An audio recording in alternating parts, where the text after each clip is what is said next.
আসসালামু আলাইকুম। সবাই কেমন আছেন? আশা করি সবাই ভালো আছেন। তো শীতের দিনে শীতের তরকারি খেতে কিন্তু আমার অনেকটা ভাল লাগে।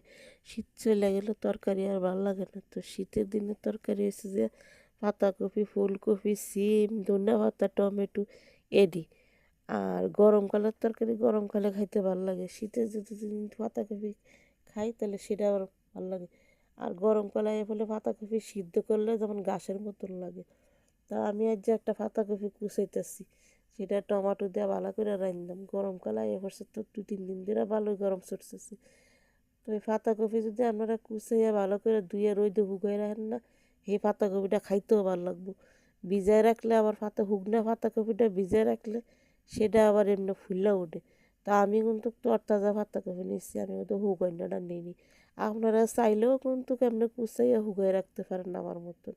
আমি মাঝে মধ্যে শুকাইয়া থুয়ে দিই, গরমকাল আসলে খাই। এটা আবার ভালো লাগে একটু শুকাইনাটা।